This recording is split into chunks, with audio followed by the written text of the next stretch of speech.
All right, Dogecoin hodlers, you got me. You got me. I was totally wrong in regards to Dogecoin's price going up. I was very vocally opposed to Dogecoin around 8 cents. So yeah, it feels great. Feels great going up against a Dogecoiner right now for me. Right after they got about an 800% gain. Let's talk about it. Let's talk about it. But before I start this video, I have to say, bravo, props to you. You know, props to all the Dogecoin crowd and everybody who bought, at 8 cents, didn't listen to guys like me and said, we think that this meme coin has something to it. And I gotta love a contrarian. I gotta love an underdog. So I have taken some time to reflect on what has happened with Dogecoin to get it to this level. Could it keep this level? Is it going to continue to go up? Is it going to pull back a bit? What is the next thing for Dogecoin here? I've had a lot of time to marinate on this, and I want to drop a video that's really going to provide some value to you. So let's get into the video. I have to say I'm not a financial advisor, so nothing I say in my video or any of my videos is to be taken as financial advice. Disclaimer. With Dogecoin, I miss the concept on a few different aspects to it, and I wanted to admit to that, and I want to also talk about that in a little bit more detail.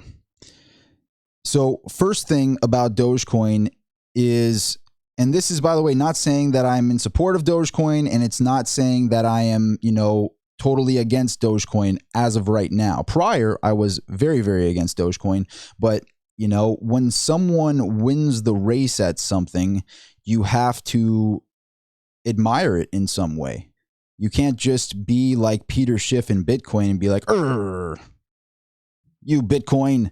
It's like you have to respect when someone has won in any kind of race. And right now, in regards to which cryptocurrency could be used as actual currency to be buying things like a coffee, like, Mavericks tickets, smart move, Cubans. Mark Cuban made a very smart move. That was brilliant for Mr. Cuban to accept Dogecoin in the middle of a hype frenzy, and that adds to more hype with Dogecoin. But back to what I was saying, in regards to the race of what could be an actual currency, in cryptocurrency, to be buying your everyday things, groceries, coffee, gas, that kind of thing with Dogecoin, it can happen. With Dogecoin, it does have a larger supply than any other of the top 10 coins, I believe. So the supply rate of Dogecoin is 129.5 billion. And I really, really am doing my best to take away the bias that I have for Bitcoin and Bitcoin only, because as you know, I'm a Bitcoin maximalist when it comes to cryptocurrency. When it comes to, precious metals, I'm a silver maximalist. I'm a platinum maximalist. I like palladium now too.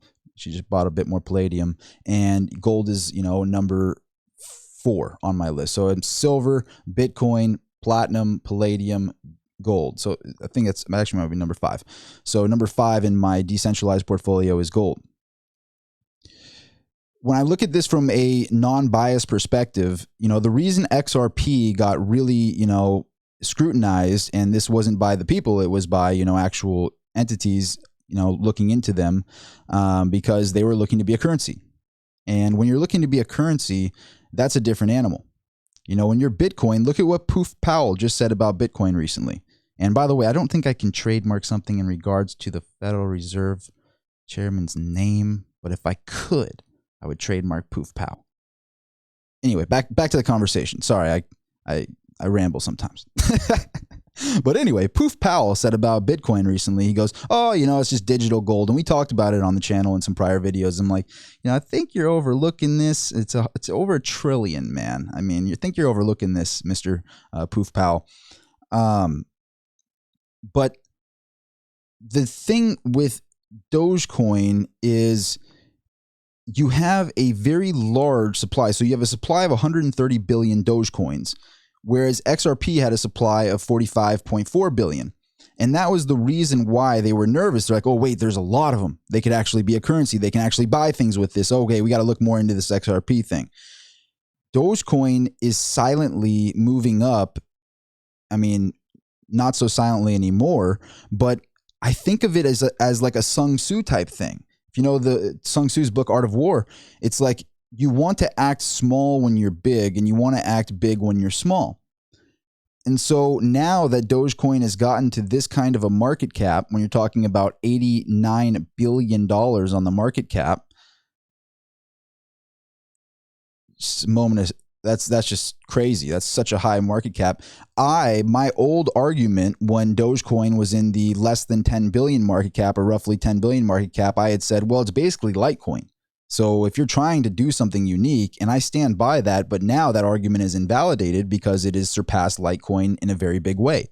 You know, Litecoin's market cap is 22 billion, and you know, Dogecoin is 4 times that. So it's 4 times the size of Litecoin now. So you can't exactly say that, you know, it's like Dogecoin learned from Litecoin and then had a better marketing team. That's the best way to say it. And so what I'm doing now is just, you know, rather than bite my lip, I want to be vocal about it, because you got to give some sort of respect. I mean, yeah, they had it, you know, somewhere between what is that, 7 to 9x%. So 700 to 900% return from when I was saying when I was against Dogecoin. So yeah, I mean, I can't deny that. Just like I was, you know, really digging at Peter Schiff when Bitcoin went from, you know, under 10,000 to, you know, 55, 60,000. So rather than be that person that just doesn't look into it with more detail, it's just, I'm looking at my phone as I'm making this video going, oh, wow, I cannot believe that it's number 4. Dogecoin is number 4 right now. And so back to this whole idea with Sun Tzu, and this is something nobody's talked about this yet. And this is the first thing that crossed my mind. And you know, in my videos, I don't do any editing. That's why I have the little sand timer over there, so people know I don't edit my videos. It just feels like non-genuine, because I want people to know that I really do research these topics before I make the video, rather than do one clip, look up something, do another clip, look up something. Like, I just don't want to edit my videos. Anyway, when it comes to Dogecoin, it's almost as if Dogecoin was designed from the get-go to be a currency, but disguised as a joke. And because of that disguise as a joke, it had a marketing team way better than any other, you know, crypto that was out there to be a currency.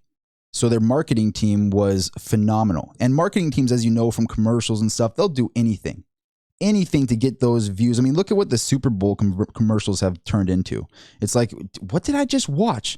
But I kind of want that chip for some reason. And I kind of want to drink a soda. Don't know why. But what did I, you know, that's what these commercials have. They've gotten us down to like some psychology type perspective. But with Dogecoin, something that I really overlooked in this, and I'm not in Dogecoin. I'm only in Bitcoin. I'm still a Bitcoin maximalist, but I have to give respect where it's due. And I'm going to go into more detail on why I'm still nervous about Dogecoin, and at the same time give credit for things that I missed out on in this video. And the goal of the video is to let the Dogecoin crowd have their fair laugh at me, because I deserve it. Okay. But also to, you know, bring some really valuable information to you in these videos. So XRP was really scrutinized and looked into because they were trying to be a currency from the get-go. Dogecoin kind of, you know, was a marketing genius and was like, okay, they're going to really, if we just go right off the bat and say we're going to be a currency, they're not going to really trust us. But if we make a joke out of it, maybe we can get some big influential figure to back the coin, and maybe we can just secretly, silently get in there and be a currency. That's what happened. And not only did that happen, this is something that I really overlooked, because I was busy criticizing Elon Musk, going, why were you pumping Dogecoin when you had your company publicly buy Bitcoin? And that's what he really did. And so if part of me was very like, okay, why would you do that? But now with Dogecoin doing what it's doing, I think it was the smart decision, because what did Poof Powell say about Bitcoin? I'll repeat it. He said, oh, we just see it as a digital gold. It's whatever. Jerome Powell's like, oh, it's just a digital gold. It's just a thing, you know, people are messing with on the internet. It's no big deal. If Bitcoin was directly designed to be a very large supply coin to be used to buy things as a currency instead of dollars, he would be much more, you know, nervous about it, and they would be looking at it in much greater detail, which is what they did with XRP. And this is what my prediction is for Dogecoin.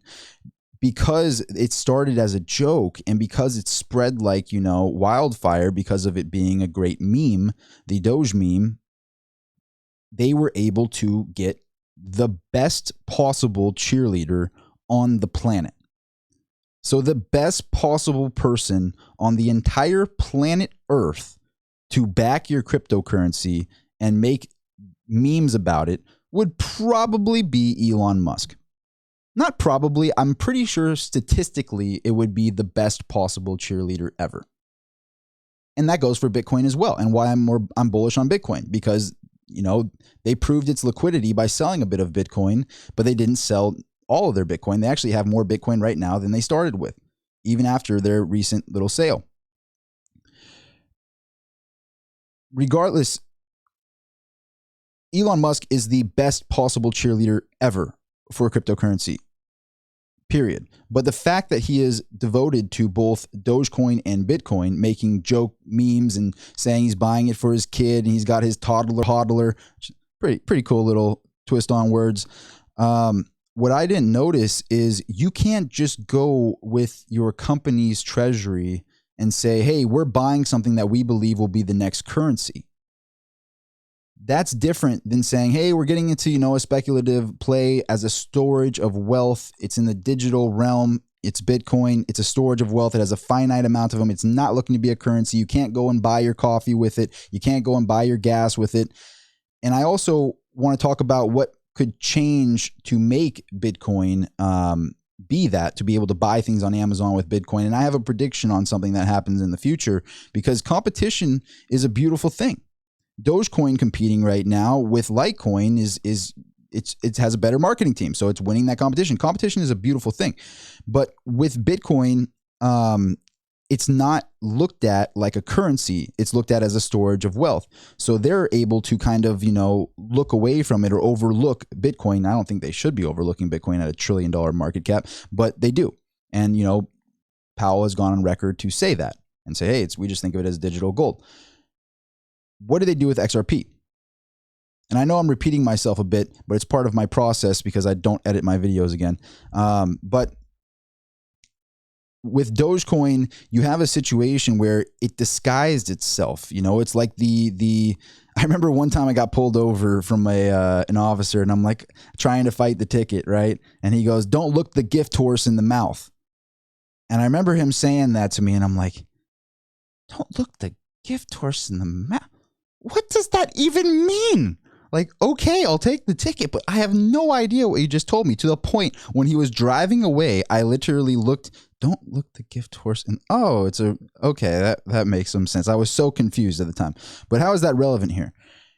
Don't look the gift horse in the mouth is basically a saying about the Trojans who gave a gift to Troy, and they wheeled, you know, a big gift horse in front of Troy, and the Trojan army was inside of the horse, and so they took in the gift and got overthrown. So with Dogecoin, their Trojan horse, so to speak, was the fact that they were just looked at as a joke. Oh, it's just a joke, but it perfectly models Litecoin. It not only perfectly models Litecoin, but it also has a very wide distribution of coins. So you have 130 billion coins, which at first I'm looking at that and being like, this makes no sense. There's way too many coins. And I don't like the 5% inflation rate. I have looked more deep into the inflation rate, so it's not fair for me to actually say 5%, but still any inflationary coin I think has its setbacks, especially in the near term, especially after it's skyrocketed a bit. So I want to talk more in detail about that. And I think that's the information that's going to provide you a lot of value. So let's get into that actually now. With Dogecoin, the inflation rate actually goes down over time, but in the near term, it's kind of scary to think about, because right now you have 130 billion Dogecoin, right? You gain 5 billion Dogecoin. That is the mining cap that can happen, 5 billion per year. So it has an infinite supply of Dogecoin. It will always go up 5 billion per year. So 5 billion every year. That means next year it'll be 135 billion Dogecoin, then 140 billion Dogecoin, 145 billion Dogecoin. As it keeps making 5 billion more Dogecoin per year, you have a situation where even though it is a stagnant 5 billion, you would think that's only 5%, or it is 5% year over year. Well, the fact that you started at 130 billion, that would actually make it somewhere in the 4% range, 4 to 5% range, because you have 5 billion Dogecoin and 130 billion starting with right now. So 135 billion is going to be somewhere in like what, 4.3, 4.4%, something in that range.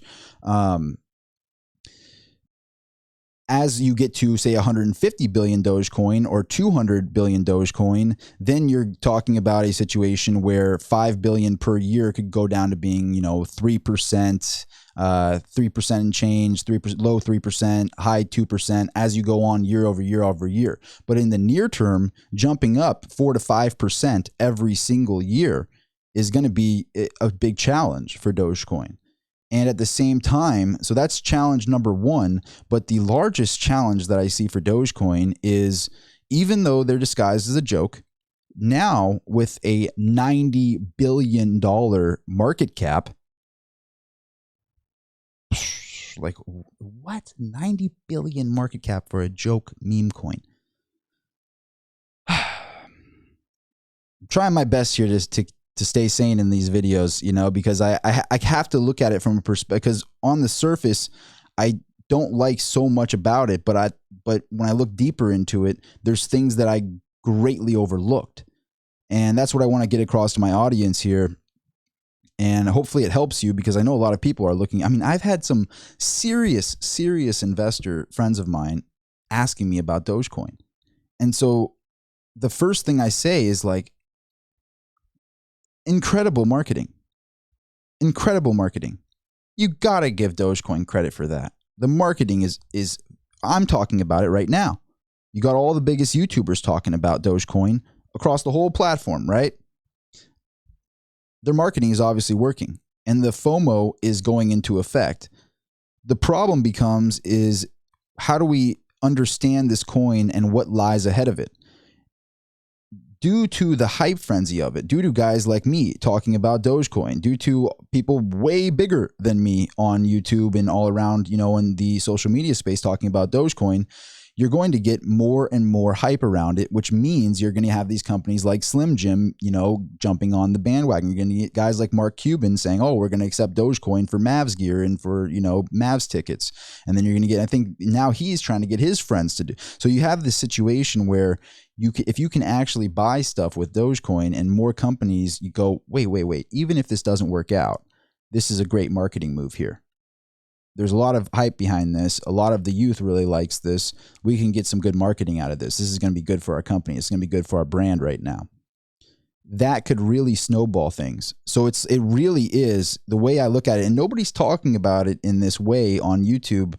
Maybe a few channels I've heard bring up, I think Graham Stephan talked about how there was a president that didn't want to be president. So he said that the second I get elected, I won't be president. And they actually elected that president. I forget the name of him, but that actually happened. And so he was joking around to be the president to kind of expose how ridiculous of a system it was. And he actually got to be president. And so it goes to show you, if you make something appear, less devious or less scary, you kind of are very cunning in a way. You're very creative and you secretly get acceptance.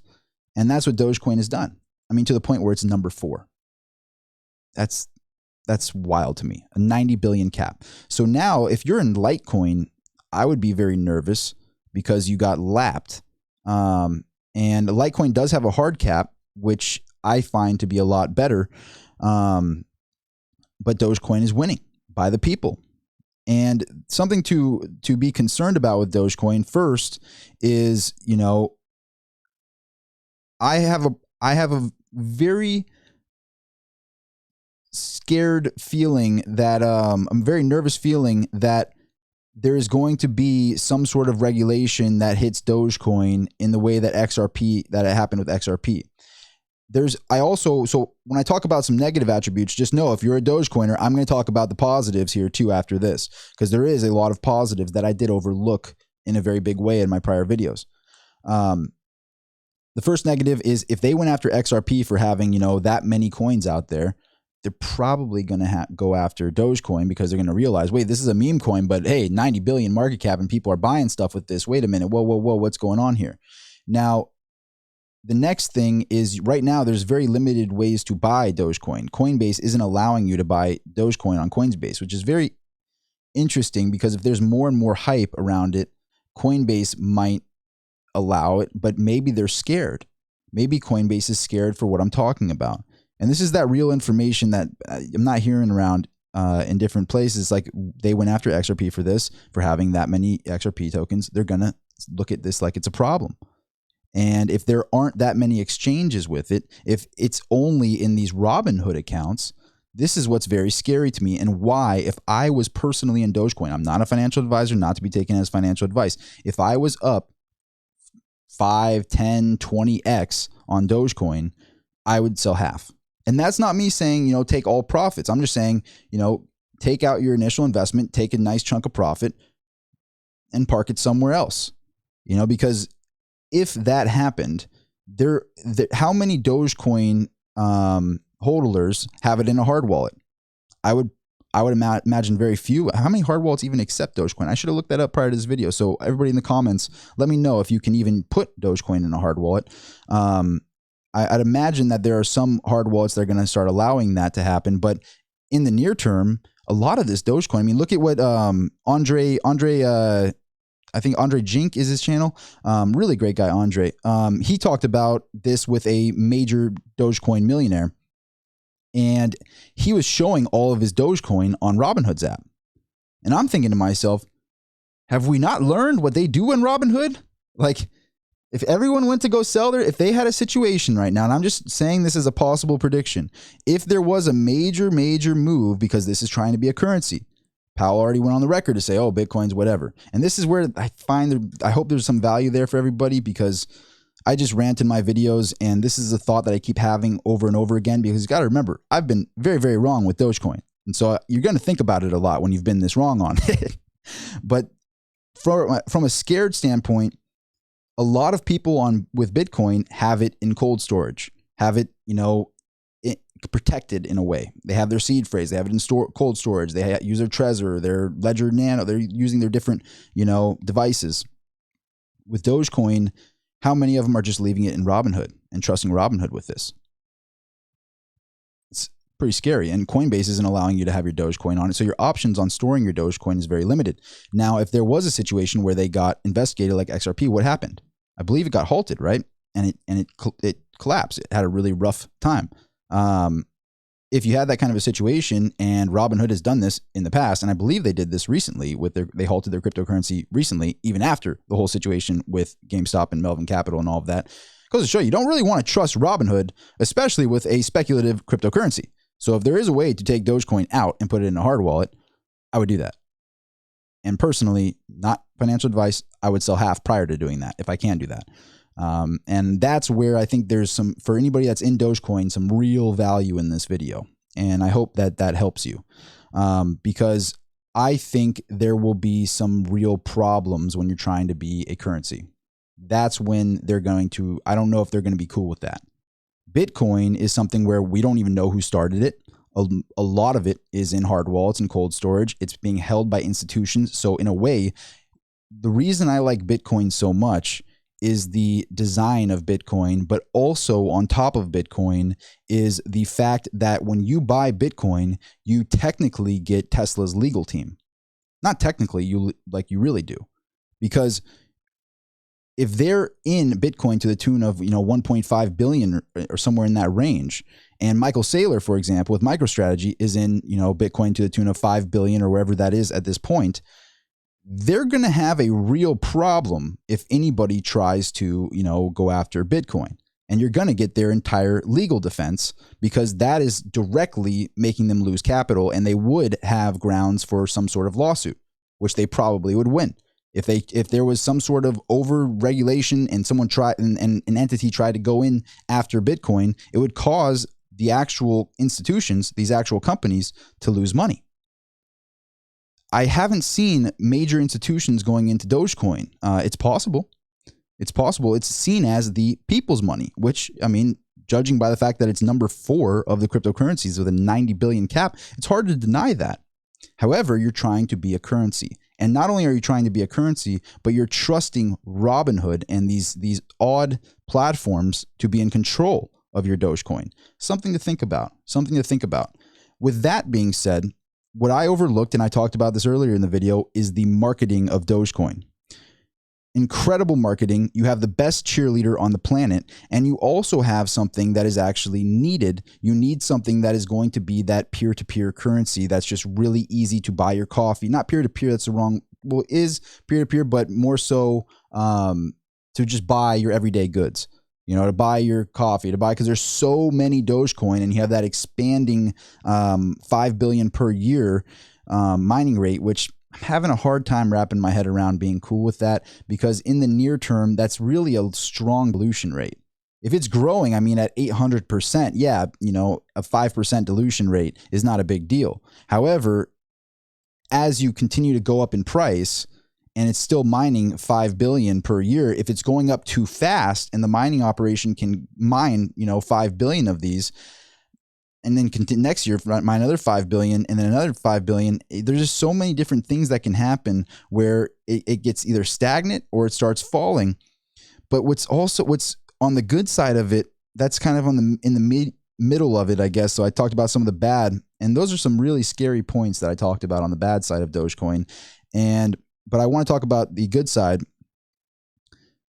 If Dogecoin actually continues to get adopted, what it's doing is it's tricking the human mind in a way, because look what happened with Tesla. I've talked about this in prior videos. I've had a friend where he asked me, he goes, wait, Tesla hasn't even really gone up that much. I remember when it was like 300 or something, and now it's 700. And what is that, a little bit over a double? Everybody's talking so much about Tesla. It's like, they don't even know what a 5-to-1 stock split is. They don't even know. They don't even know what they did to do secondaries and dilute their stock. It's like, there's so many out there that don't understand that, no, they did a 5-to-1 stock split. You have to multiply that 700 figure by 5. So the stock really is over 3,500 a share. I think maybe it's a little bit under 700 now. I haven't checked Tesla's price recently. But the point is, the mind is tricked a bit because you go, wait, it's only 67 cents. I could get 100 of those.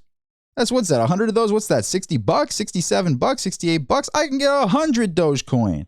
I'm going to get those. I'm going to get 1,000 of them, actually. 67 cents. Oh, I can get a ton of those. So whereas the traditional person might look at, you know, Bitcoin and go, well, it's 55,000, not knowing that there's only 21 million on its hard cap. So the reason you could make Dogecoin cost $100 a Dogecoin, you would just drop that supply from 130 billion down to 50 billion or whatever it might be, or 10 billion. And then you would all of a sudden you go, oh, wait a minute. Yeah, I can see Dogecoin be 100, 200, 300. You can change that price based on how many coins are in circulation.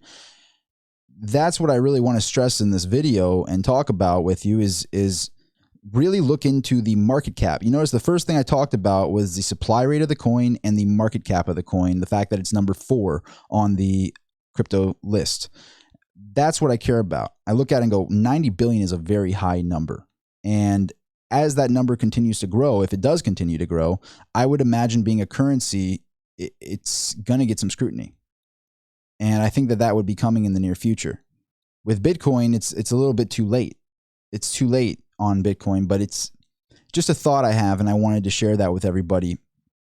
The other thing I wanted to talk about is my way I look at a solution. And I know this has been a long video, but I'm sure a lot of people want to know about what's going on with this Dogecoin thing, because again, they have a credible marketing team. When it comes to with Bitcoin, one of the solutions that I saw happening in the future was you have Bitcoin is a storage of wealth where people say, oh, well, it takes forever to confirm a transaction. It takes like 30 minutes. It's really not that long, and it's on a sliding scale. So, I mean, I've had confirmations in minutes. You get the first soft confirmation, in minutes. And then after that, it takes a little bit of time to have the actual hard confirmation. But to everybody saying it's impossible to move Bitcoin around or it takes forever, try doing a wire transfer.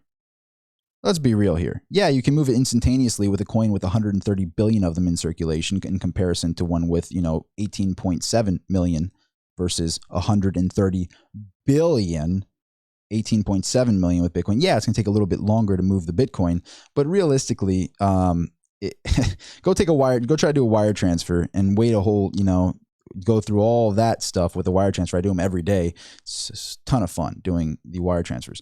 But anyway, with Bitcoin, do some confirmations, play with it. When I tell people, to get a hard wallet, and people always ask me about, you should do a Patreon and help us with hard wallets and help us with this thing, maybe in the future. But for right now, the best thing I could do is just say, go hands on with it and just do a small amount. Move a small amount of Bitcoin from Coinbase to a hard wallet, move $10 and see how long it takes to confirm the transaction. See how much it costs and how long it takes, and you'll be very surprised. And as it gets higher and higher dollar amounts, you're talking about a very, very thin percentage to move this money around. So it's going to be more of a stored value, and it's the perfect layer of money. It's like we need these layers of money. And the reason I like Bitcoin so much is I take the philosophy that Michael Saylor preaches, and I agree with him. It's like, what a perfect layer of money. You have your currencies, but wouldn't it be great to have like a watchdog over all of it, a universal money that is absolutely finite, that you couldn't trick? You just knew exactly there was 21 million on the hard cap. You can't change it. It's not inflating in any way, shape, or form. There isn't a lot of them out there. If you got it, you got it. It's like that is a brilliant layer of money. And if gold was designed, perfect, if God made a storage of wealth in the digital realm, it would be Bitcoin. That being said, the reason I'm a little skeptical on Dogecoin still is if I was Amazon, I would make my own Amazon token. And I know Facebook was working on Libra for a long time. They might still be working on it. It would really come after Doge is if Facebook came out with their own coin. And, when they were trying to do Libra, look what happened to Zuckerberg. He was on the stand every day. Coincidence? Is that what's next for Doge? I don't know, but it's something I wanted to talk about in this video. I think that these big companies could very easily create their own token, have their own Amazon token, accept Bitcoin in exchange for their token on their platform, and it would be beneficial to them because then they have the money stuck there. If you ever use there's some websites that I'm trying to come up with one of them off the top of my head. Like there's some of these bid websites and different things where you deposit, $1,000 to it and you use that money in their site. It's no longer your 1,000, it's in their site and you use it in that site. I think that happens more on a large scale where you deposit maybe your Ethereum or you deposit maybe your Bitcoin. It might take, an hour or whatever it takes to deposit it into there, just like a wire transfer. But then you use the tokenized system on those individual sites. And then you can go at speed of light when it comes to tokenized systems. That is what I see it going in the future. And that would invalidate the need for a Litecoin, the need for a Dogecoin, the need for, anything that is seen as a currency, because these individual companies, specifically if Amazon did this, and at the same time, if they adopted, say, Dogecoin or they adopted Ethereum, then you'd see those skyrocket. But maybe, just maybe, they come out with their own tokens. And I don't think anybody's thinking about that. It'd be very, very simple for Amazon to make their own token and accept, Bitcoin and to go into their site. And now they have their own Amazon token. And Amazon, I will take my cut if I gave you an idea, because you guys are killing it over there. But that's what I think could happen in the future in regards to currencies. That's pretty much all the things I wanted to talk about in this mania for Dogecoin. First, I just want to say props to you. Props to you. I want to talk about the warnings about it, and I want to give, what I think about it being wrong. It's, to summarize this video, what I think is needed in cryptocurrency right now is you need something that is the storage of wealth in the digital realm, which Bitcoin obviously is designed perfect to be the storage of wealth. It is not designed to be the buyer of groceries and coffee and all your individual goods. You also could really use a smart contract system so that you could have, a trust system based on the smart contract deployment. Programmable money is a very elegant concept, and why Ethereum is probably doing so well right now. So storage of money, programmable money. The only problem here is individual companies can make their own tokens. Just like Mark Cuban decided to take Dogecoin, he could make Mavericks token and accept any cryptocurrency or even dollars into their Maverick token, and then you have Maverick token to buy stuff. So it's kind of a hype play for him, but I think individual companies will be coming out with their own tokens in the future. But Ethereum can be seen as a currency. So it's kind of hard for me to say that there's 3 necessary cryptos. That's why I'm not for any of the altcoins really. I just see there being a power grab towards those 3 things. There's programmable money, which Ethereum is obviously winning. You have Bitcoin, which is, you need the storage of money, which Bitcoin is obviously winning. And then there might just be a place for a currency. There might just be place for a currency where if Ethereum, misses the mark on being a currency and has to focus more on being a smart contract, which I'm very skeptical that happens. I think Ethereum's doing a pretty good job with everything it's working on. There's competition. There's fierce competition in the currency realm, which is, XRP and Litecoin and these. Dogecoin's winning. And you can't deny that it's winning right now. It has the highest market cap. It's number 4. So those are the things I'm thinking about right now. Do I know it all? Am I some guru? No. But I wanted to talk about what has been bouncing around my mind as I watch Dogecoin and cry about not making millions of dollars on it.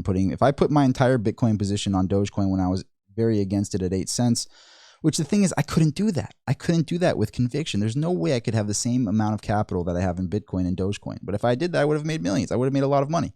So I'm thinking about it a lot and I'm trying to understand it. And this video and this 37-minute rant that I'm just going to upload and not edit at all.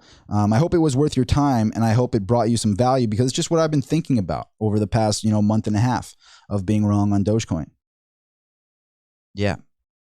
All right. Well, I will end it here. I know this kind of seemed like a live feed video, but this is just going to be a regular posted video. Thank you so much for being here. Please do post some comments down below on some things that I'm missing out on here or some, things that you can add to the conversation. I'm always watching the comments and everybody else is always watching the comments. If there was some value in this video, please smash the like button and help this video reach out to more people. Or if you don't like the video, throw a dislike and say why you didn't like the video. Regardless, I really appreciate you putting your input on my videos and we all learn from each other. That is the video. Thank you so much for being here. And if you would like to be a subscriber, feel free to click that subscribe button down below. I'm trying to do that at the end of my videos so it's not so generic. I think when you be like, please subscribe to my videos and like my videos, right in the beginning of the video, it's like, are you going to provide me value? Or do you just tell me what to do right now? So I'm going to keep it towards the end of the video when I ask that, but I would love to have you as part of the channel. Thank you so much for being here. Signing out.